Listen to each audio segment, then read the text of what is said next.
Good morning. My name is Charlie Baum, and today we're going to discuss how a monopoly maximizes profits.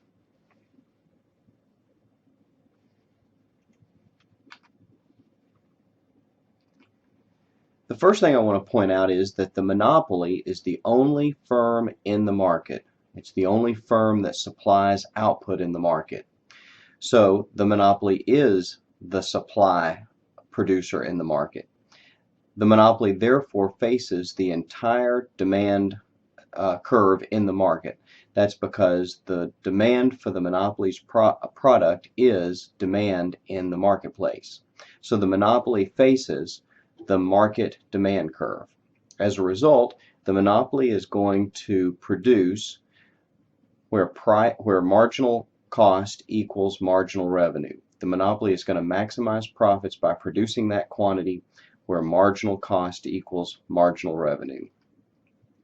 In order to illustrate this, I want to examine a particular company. Suppose we're looking at Time Warner Cable.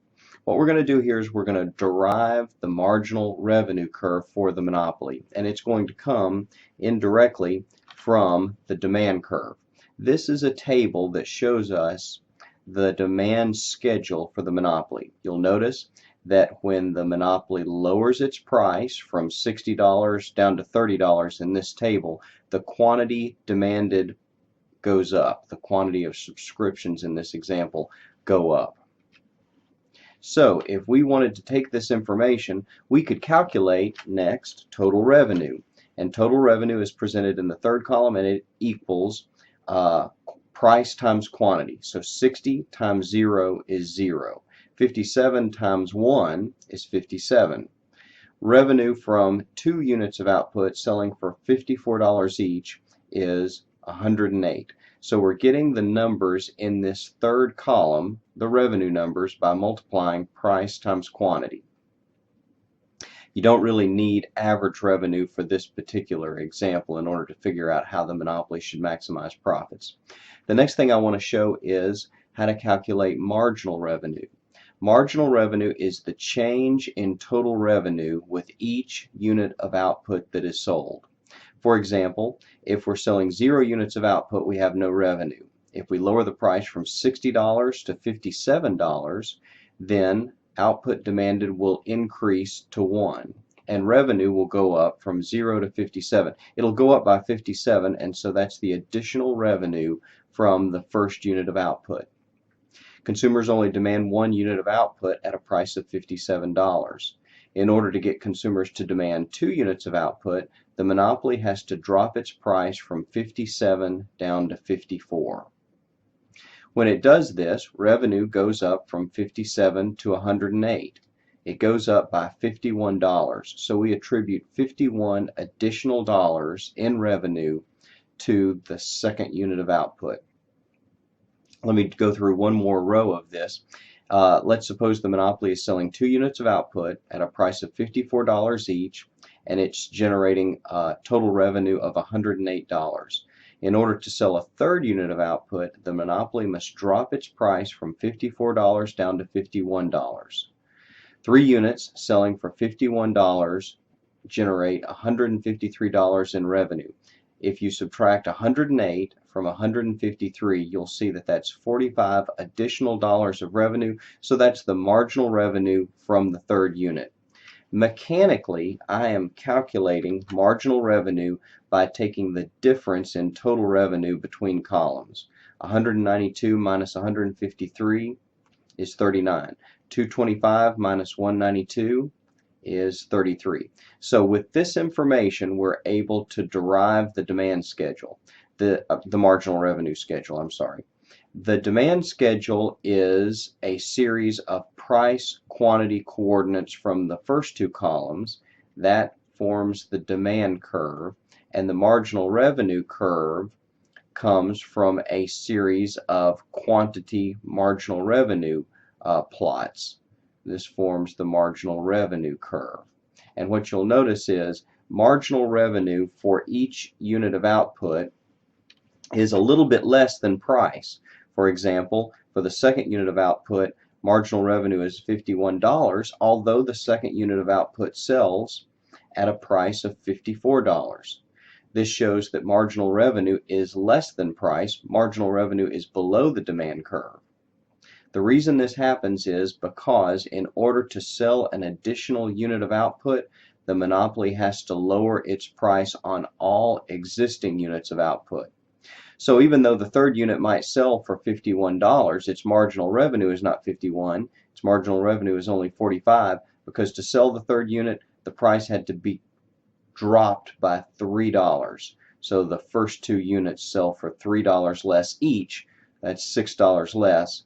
You take 6 from 51, and that's where you get 45. Let me illustrate this one more time. For example, if the monopoly is selling if the monopoly sells a sixth unit of output for $42, its marginal revenue from that unit is only $27. You might think if the sixth unit literally sells for $42, marginal revenue from the sixth unit ought to be 42, but it's not. It's only 27. And that's because in order to sell the sixth unit, the monopoly had to lower the price by $3. That meant the first 5 units sell for $3 less. That's 15 lost dollars on the first 5 units. 42 minus 15 is 27. We're going to graph the demand schedule and the marginal revenue schedule on the next slide. Here you see the demand curve graphed, and it again is a series of price quantity plots that were taken from the prior table. I can also show you the marginal revenue curve. As I said on the prior slide, the marginal revenue curve will be below the demand curve. In particular, the marginal revenue curve will have twice the slope of the demand curve. If the slope of the demand curve, for example, were 3, then the slope of the marginal revenue curve would be 6. These have negative slopes, and so that would actually be a slope of -3 or a slope of -6. That's just an example. The reason why the marginal revenue curve has a steeper slope than the demand curve is because revenue increases from selling an additional unit of output at whatever price is necessary to convince an additional customer to purchase it. Raises revenue, but revenue decreases because in order to sell that additional unit of output, the price has to go down on all prior units of output, and so less revenue is generated from the prior units of output sold.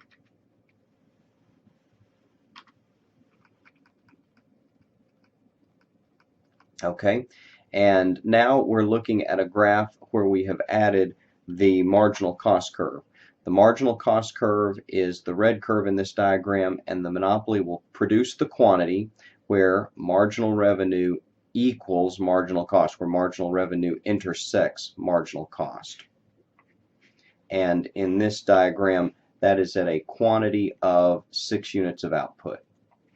You'll notice that at 6 units of output, marginal cost equals marginal revenue. It would not be profitable to sell fewer than 6 units of output because the monopoly would be passing up the opportunity to produce profitable units.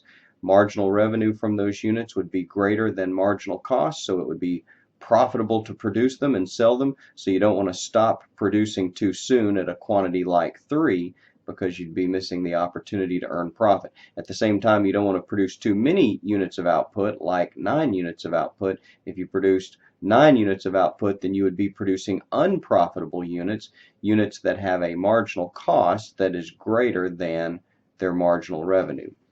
Okay, so 6 is the profit maximizing quantity. The next thing you do is you find the profit maximizing price. You go up to the demand curve, find where that quantity hits the demand curve, and that will indicate the profit maximizing price. Now, let's add a little bit more to our diagram. Let's add an average total cost curve. With the average total cost curve, we're now able to calculate economic profits. Economic profits equal the difference in price and the average total cost of producing the 6 units.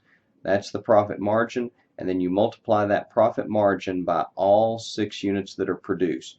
This is going to generate an amount that's equal to the area of the rectangle that I am shading. Here you see it in green. Again, profit is equal to the profit margin on all of the 6 units, and the profit margin is the difference in price and the average total cost of producing each unit. You find the average total cost of producing the profit maximizing quantity by going up to the average total cost curve for the profit maximizing quantity. And I want to comment last on economic profits in the long run. With monopolies, we assume that there are entry barriers so that new firms cannot enter the industry. As a result, no additional competition it comes into the market in order to reduce economic profits. The result of all this is that monopolies earn positive economic profits in the short run and in the long run, and the reason is there's no entry of new firms.